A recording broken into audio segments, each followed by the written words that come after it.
Audrey, thank you for joining me. I like to call this podcast Vital Signs. I know that you have a business called Green Guru, and it's a cleaning Hmm. business, and you're also a personal development coach. I want to know all about it, and I want to hear your story. So, again, thanks for jumping on and joining me, Audrey. Doing great. I'm happy to be here in Huachuca City, Arizona, which is a very tiny town outside of Sierra Vista. So we recently relocated from Tucson out here kind of to a country home, get my kids out of the city. Things were going down fast in Tucson.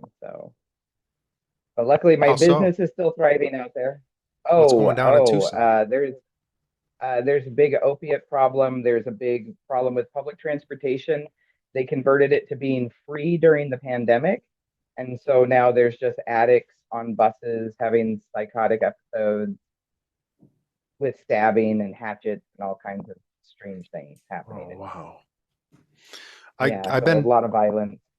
mm, yeah, I've been to Arizona. I've been to Phoenix. I'd like to get out there and go to Tombstone. Oh yeah, I'm like a 20-minute drive from Tombstone, Are you honestly. really? Like it's yeah, I'm down in that part near Bisbee, Tombstone. We're probably only 40 miles from the border. Fort Huachuca is one of the oldest Western Army forts in the country. It was established about, like, I mean, 50 years before the state became a state. So, yeah, it's beautiful down here. Lots of mountains. I bet. I bet it is beautiful.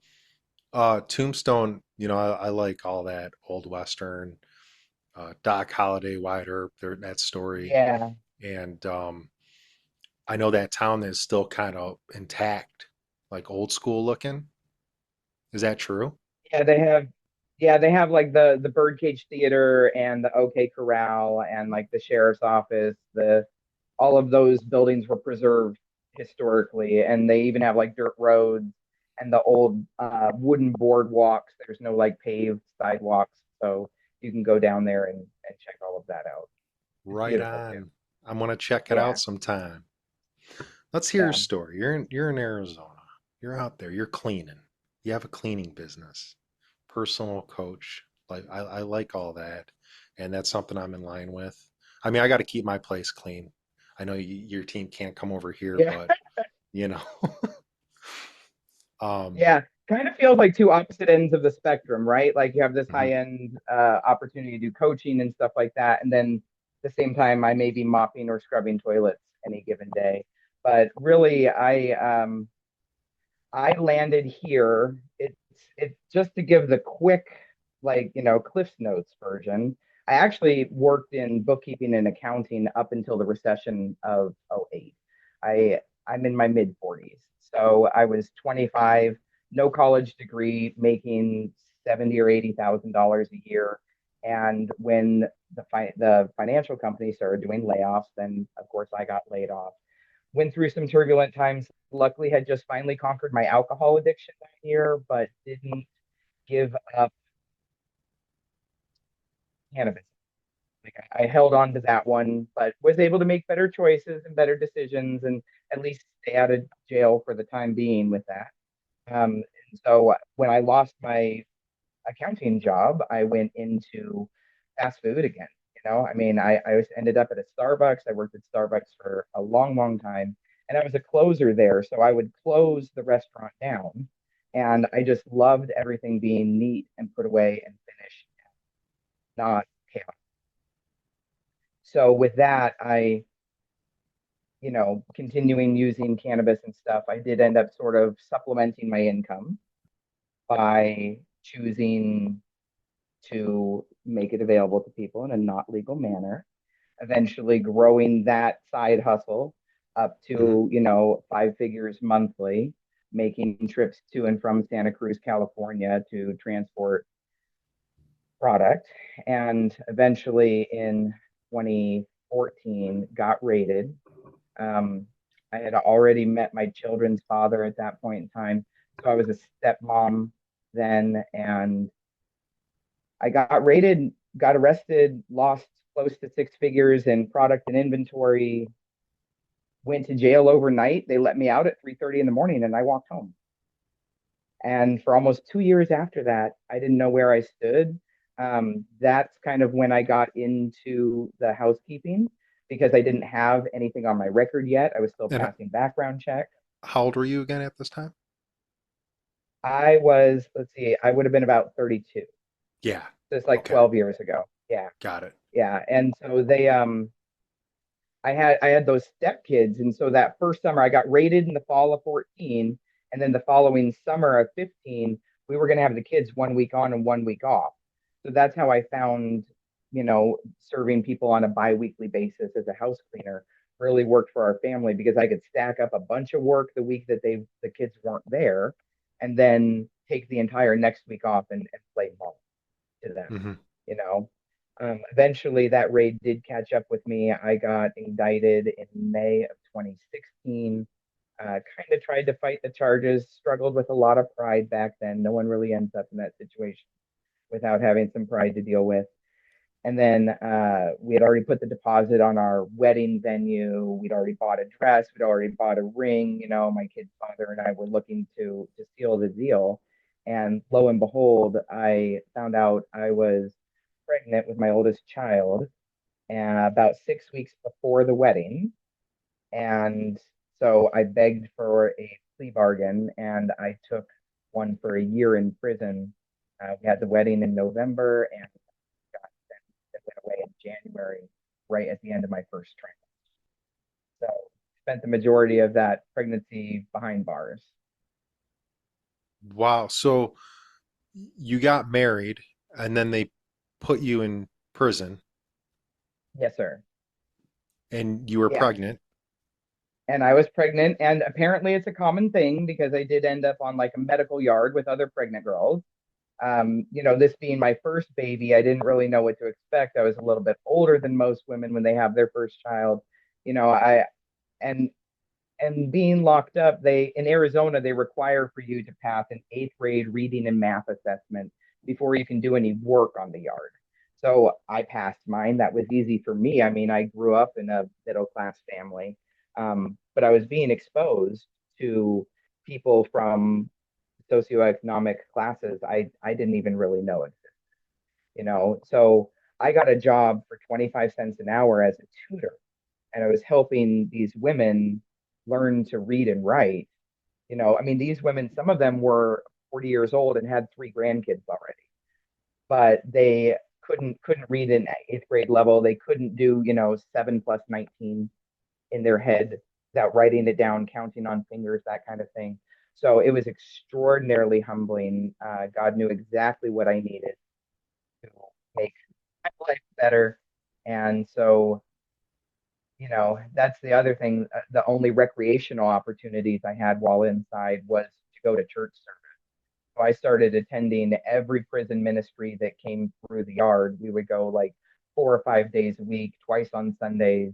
The music was very uplifting, the messaging was very uplifting, and I started to understand that, I really was the 1%. I was the one that he chased after when he left the 99 behind, because I had ran far, far away.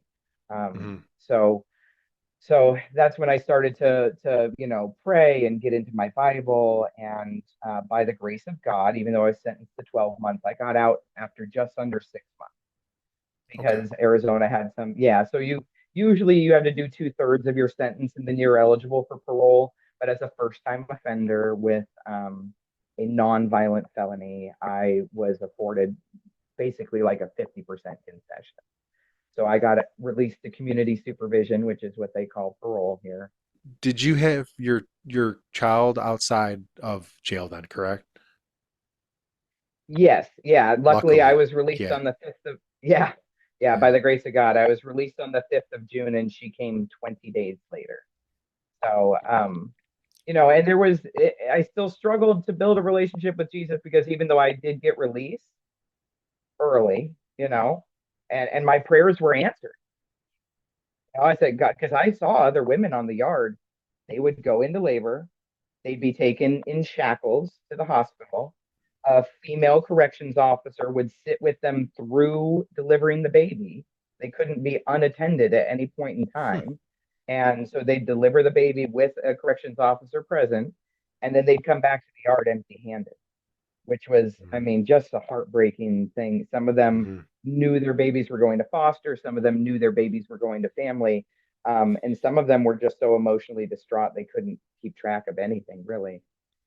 But my prayers were answered. I did get out early enough to have the baby. And then immediately, God presented me with another challenge. My mother had been diagnosed about a week before I was released with a softball sized tumor in her, is like kind of in the sac of tissue that surrounds her lungs. So when Mhm. that little baby was only 11 weeks old, I lost my. And Sorry. so, yeah, thank you. It was, I never anticipated becoming a mom without my mom. So that first year of my daughter's life was like very, very dark, you know. Um, Mhm. when we fast forward a little bit, I I did get into housekeeping. The baby went to daycare. I worked in housekeeping, Yeah, so you kind of cleaning got for back in. independent clients, and yeah, You got yeah, back into it yeah, because because it was before you easy. went in, you had some experience with it. Went in, did some time, got out, had an encounter with Right, God, right. And so and yes, you got back yeah, big into time. house cleaning. So here you Yeah, are. because it was easy to pitch myself, Yeah. I had the experience. So here you are a few months after you got out, and you're getting back into something you're starting to find passion in, which is the house cleaning. Like you said, you're even when you worked at the fast food joints, you're cleaning, you're organizing things. So you kind of fell into it. Right, right. Yeah. I Right. liked I liked spaces being tidy and put away, It was Yeah. very it was comforting. It was comforting. It gave me control over the world, So Yeah. and I honestly I probably did stay home with the baby for like the first 2 years. It Okay. took me a while before I got back out there. The loss of my mom and all these other things. And I had this precious baby, and Mm. and I lost my mom. So every time I'm looking at her, I'm like, oh man, she's gonna go through this pain some like it was really it was hard for me to go back to work. Our family needed it though. And so I around, like 2019-ish is really when I started to ramp up my business again. And of course, then I get pregnant with my second child. So I decided, okay, let's incorporate as a business. Let's hire some other people so that I don't lose any of this income while I'm gestating this baby and then staying home with him for the next year. And lo and behold, we got issued our EIN number and got all set up February of 2020. And as we all know, in March of Oh yeah. 2020, the pandemic started. Oh yeah. So, that was a big honestly, I did get a ton of business from it because there were so many other cleaning businesses that weren't willing to consider themselves an essential service. So, and there was a ton of real estate transactions opening up. So it was getting a lot of business until Arizona started handing out those pandemic unemployment checks. And then I couldn't get anybody to work for me. I'm 6 months pregnant. I can't do the work for myself. So I shut it all down. Um, Being self-employed, we were renters. We didn't just debt income situation.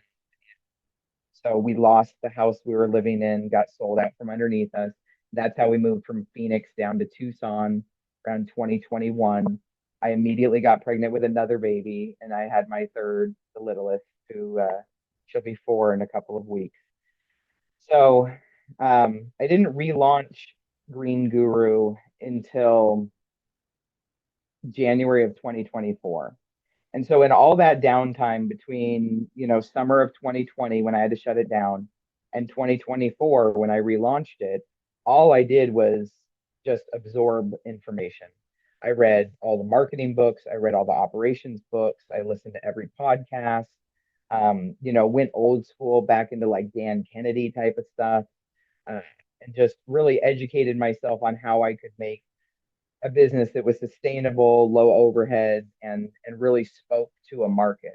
I had always wanted it to be an eco-friendly cleaning business because I knew having a niche would help me.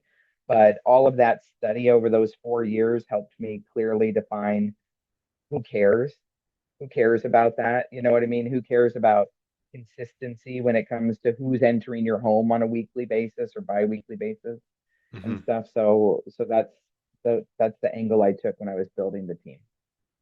Got it. Um,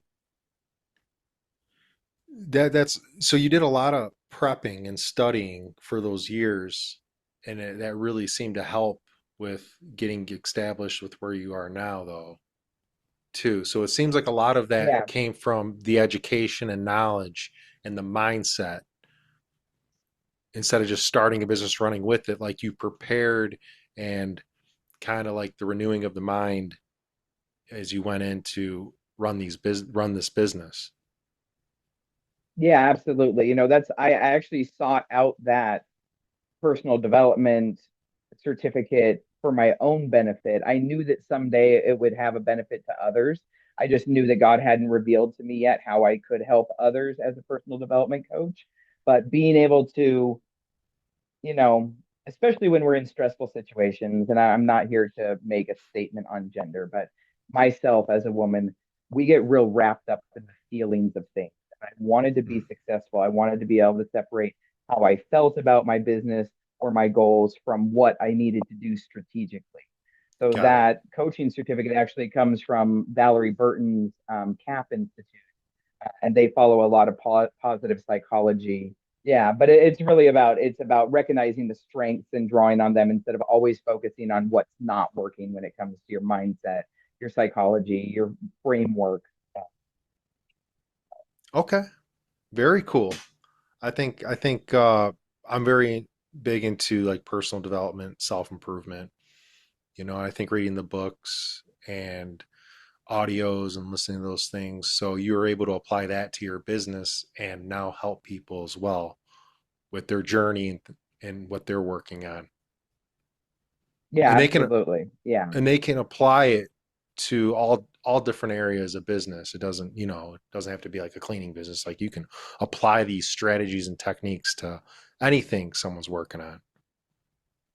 Yeah, because really business is just a way that we have relationships with people, right? So Hmm. any of the techniques you learn about motivational interviewing and that type sort of stuff, like you can use it in other relationships as well. So I mean, it helped me understand how unequally yoked my marriage really was. So Hmm. that came to an end in May of 2024. Luckily, the business was already thriving because I had built a great base for it. And we've continued to grow since then so that my children can be safe and secure, having Hmm. only one parent available to them. Yeah, it's a struggle right now for a lot of families, and people are separating. It's not uncommon, and I think it's important to both support or be a support when you're together, and in case you guys did split or someone people do, like you said, you had that base already kind of established for you to go your own way. And Yeah, well, I mean, you even hear stories of our parents' generation, right? Like that they have these traditional marriages and the right, mom stays at home, but I mean, the dad might drop dead of a heart attack at 48 years old. And now what's mom gonna do? that's So why I I think do I do think, yeah, being really educating strong. and talking about it, those types of things is important. Education, storytelling, people sharing their story. Um, but hopefully everything's on good terms with you and your other significant other. I mean, I mean, you don't gotta get yeah, into it or talk about it. Just yeah, I saying, I don't think hope that we should. everything's okay with the kids Kids, and the things, kids are and doing great. We'll say that. okay. So, like, yeah, the kids are doing amazing. The kids are doing great. It's not an ideal situation. I people used to make jokes about me. I always said that I'd rather never get married than get married and get divorced. But I was continually as a stepmom. So I was a stepmom to three kids, and I had three biological kids, and there's a 10-year gap between each set. So, I have a 15-year-old and a 5-year-old, a 13-year-old and a 3-year-old, 11-year-old and a 1-year-old. And I, that was a lot to manage for two parents. Mm, I have two parents in the home, but I was the only one managing it. And so there continued to be some conflict. I continued to develop my relationship with Jesus. There was a lot of jealousy shown um, by my children's father around the Jesus relationship, mocking and things like that. And one day God just told me, like, it doesn't have to be this hard. I'll take care of you. You're my daughter. I'll never leave you. You can rely on me, you know. And what it comes down to is that term, that we were designed to be a helpmate. Women were designed to be a helpmate. But if you're constantly trying to help someone and be a partner to someone who is prideful and doesn't want your input, uh, then the best thing you can do is get out of the way and let God handle it. Hmm. It was not an easy choice. And it came with consequences financially. It came from consequences emotionally for myself and my children. It even rippled out to like my father, who had lost my mom. Right, he lost my mom to natural causes, but still thought I was making the wrong choice to raise my kids single handedly. So, Hmm. but my father's not a faithful man either. I'm really the only one in the bloodline who's batting for Team Jesus. Hmm. So I'm really glad to hear though that things seem to be going in the direction now that you want them to kind of go, and more in line with who you are and you believe your purpose and with God. Absolutely. Yeah, God's opened a ton of doors for me in the past 12 months. I've been able to um I got involved with some children's advocacy groups here in Arizona, working towards expanding access to preschool because there's all this data that shows that the earlier children start learning in a third party environment, the more likely they are to be successful and contribute in a bigger way economically to the state someday. Likewise, I'll be speaking at a conference this summer to help prevent child abuse. And really what I'm seeing interacting with other parents who have stories like mine, have stories of, like, well, I came out of prison and the only thing I could do was work in fast food, or I came out of prison and the only thing I could do was work for a sleazy call center that was selling like a not so real marketing product, or, you'll see a lot of them, they're selling tools that you can get at Harbor Freight for $9.99. They're making these cold calls to business owners, selling them the exact same thing for $149.99, and Yeah. they want to live peaceful lives. They want to be on the up and up. They want full recovery that's integrated between mind, body, and spirit, right? But the opportunities aren't necessarily there for people who have background or who have experience with addiction. So we I I'm really working hard to put a curriculum together that I can train other nonprofits who do work with families on helping them get resources, get reintegrated, and seeking justice economically to become entrepreneurs instead of trying to fit themselves in to a job where they're going to have to, like, have that background check and have that uncomfortable conversation. So Yeah. basically building a seat at the table for themselves Yes. instead of begging for one, because Oh it's yeah. not easy. No, it's not. I think it's really great that you're going to be speaking to these people and help them, maybe give them some type of like you're a light, some type of beacon for them to go towards Yeah, or see and help them. Oh, that's great. yeah, and I do expect for it to be a challenge because the number one thing we see is that people just get stuck, right? Like that Yeah. victim mindset is the devil's. Oh, it's the Hmm. devil's biggest tool. I what I had to come to believe is that, or understand rather, is that pride and shame are the exact same thing. They really are. Because if you feel a lot of shame, oh, I'm too bad, I'm too this, I could never, it's not my fault, I can't do it. That's exactly the same as saying like, well, I don't have to worry about that. I don't deserve that treatment. They're the same side of, or different sides of the same coin, really. Yeah. Oh yeah.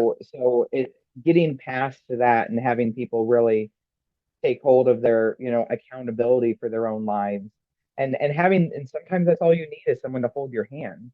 Like we all need training wheels to start riding a bike. No one just jumps on two wheels and doesn't fall down. And if you don't have the strength to keep standing back up after falling down, the best thing we can do is get some training wheels on these people and really develop them into the next generation That's of a good business way to leaders. put it. That's a good way to Thanks. put Yeah. it. Help get training wheels on it so they get right and they can do their own balancing themselves. Yeah. Well, it's in Proverbs somewhere, right? There's a proverb that says, the foolish man falls down 7 times. Maybe the wise man falls down and gets back up 7 times, but the fool falls down and stays there. Hmm. I don't know. I don't remember exactly the verse, but Yeah. I love Proverbs. There's some really good Proverbs.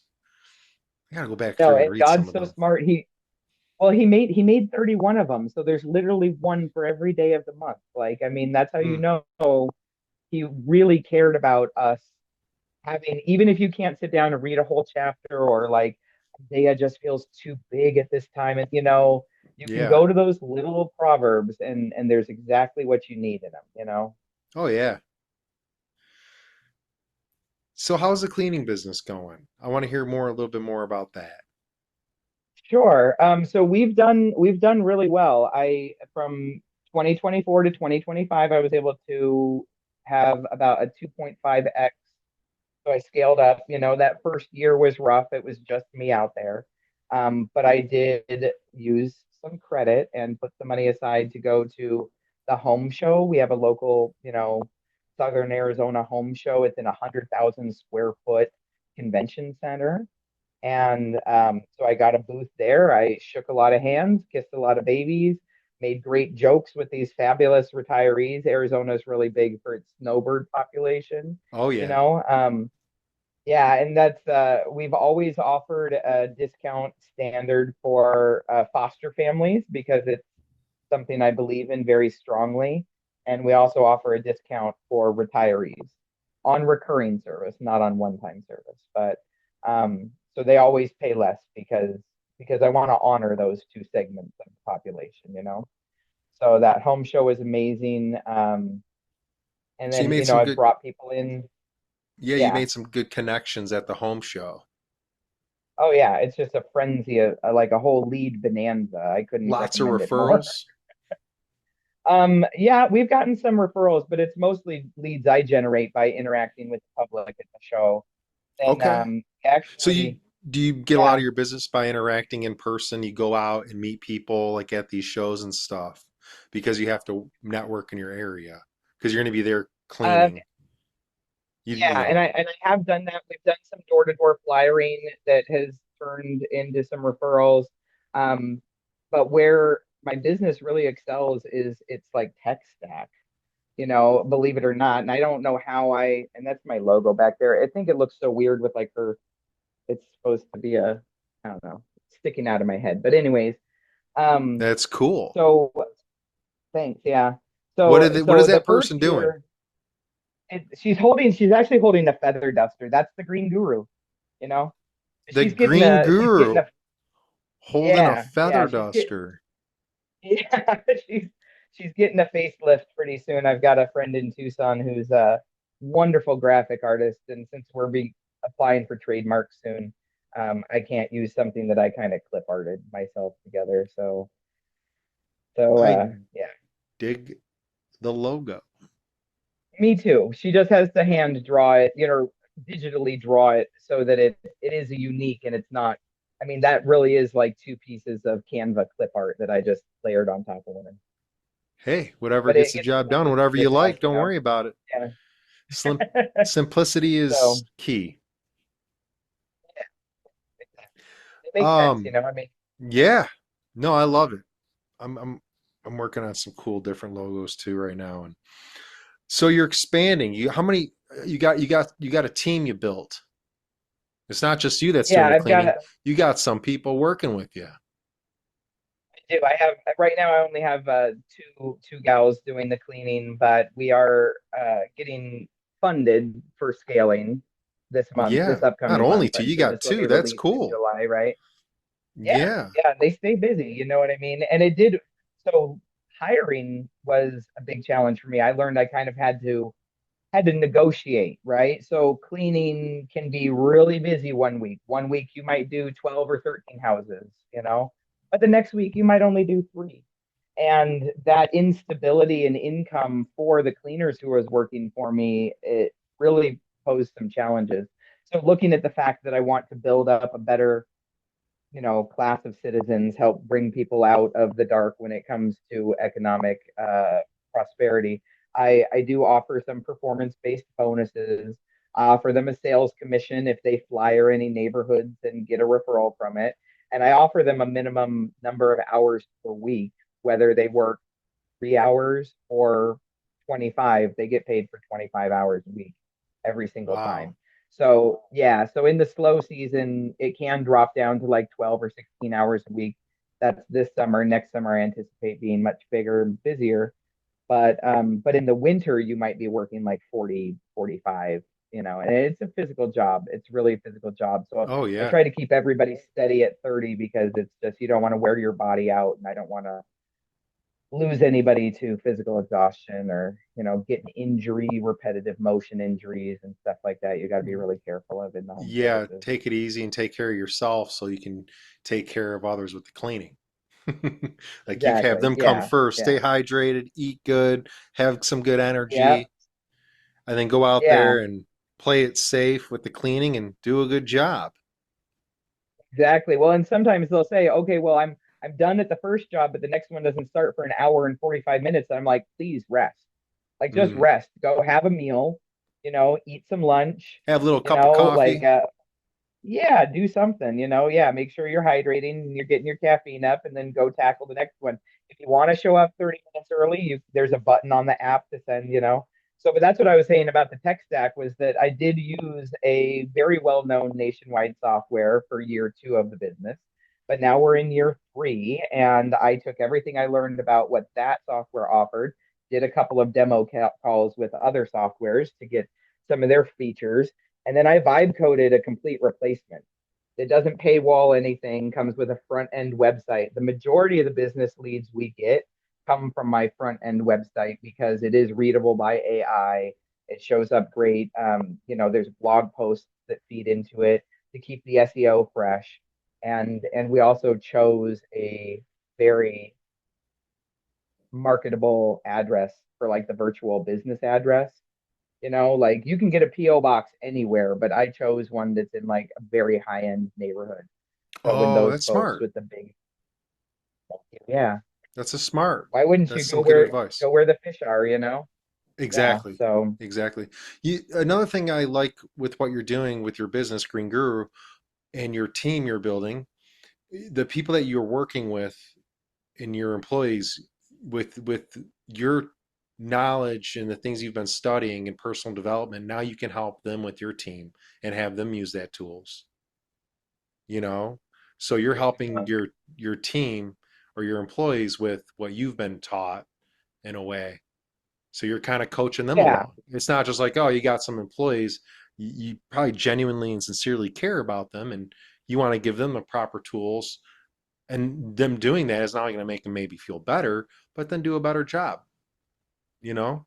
absolutely. Yeah. Yeah. I want to make sure that we do touch base like 5 days a week, even though I'm remote now, I'm only about 100 miles outside of Tucson, maybe 75 miles outside of Tucson, but like that's with having three kids, like that's not a commute I can make on a daily basis. But we do get together for kind of a performance review, like bi-weekly, we're doing performance reviews.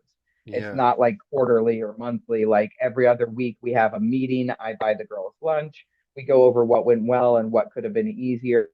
They tell me if there's any tools that they think would help them get the job done better. Because even though I did it for years and years on my own, and I know the best products when it comes to non-toxic, eco-friendly products and all the techniques with tools and stuff, I still open to their feedback as well. It's a nice two-way I two-way must say it's relationship. another thing. That's another thing I really not only about all that with your employees, but also about your products, eco-friendly, non-toxic products that you Yeah. use. That's super cool. Yeah, because anybody can make something look clean with bleach. But but why would you pay them to do that? Like why would you pay a service to come in and make things look clean with products that just bleach stuff out? It doesn't Hmm. mean that the residue's gone. It just means you don't see it there. But everything we use is biodegradable. It's safe for kids, it's safe for pets, it's safe for a lot of the senior population, especially the ones who choose to retire to Arizona, they have really weak lungs. So they can't Hmm. even consider having someone bring all those harsh chemicals, all the acidic acid bowl cleaners, um, and they really truly need the help. I mean, they've been cleaning their own houses for 50 or 60 years. It's time to take a Yeah. break, right? Like let somebody else do the dirty work. Hmm. Absolutely. Well, Audrey, I really appreciate you sharing your story with me and everything you're working on. Sounds great. And it's inspiring from where you're at and the experiences you had to kind of turning that into something positive and going through and looking inwards with your personal development as a coach now and Green Guru, the business you started and working with your employees and helping them and building that out. And you're going to be speaking to some people here soon and helping them as well. I Yeah, love it. thank you. You're Yeah. welcome. So, how Arizona also, it's almost the middle of summer. Like, is it is it Oh like yeah. pretty hot out there? It's So the here desert, in right? is yeah, and Arizona's the I'm in desert. Cochise. I'm in Cochise County, so we're really considered like the high desert. Like my elevation's about 4,500 feet. So, not I'm not at the top of the mountain, but it's mid 90s, low 100s here. Tucson's a little bit warmer, but we average where I'm at right now is about 15 degrees cooler than Tucson, and Tucson's about 5 degrees cooler than Phoenix, just because Phoenix is massive. It wasn't Yeah, until I moved out of Phoenix that I really realized like how insanely big it was. Like I came down to Tucson's around 1 million people in the metro area. Phoenix is like 5 million in the metro area, but like we don't have a highway that cuts across town. It kind of loops around the town. So yeah. everywhere you go, you're driving on surface streets, and I go to travel to Phoenix for a meeting or whatever, and I'd be like, like because you're on the highway and there's just cars everywhere, and it was I think I'd acclimate to the slow life that quickly, but I'm very grateful. Well, enjoy it out there. Thank you.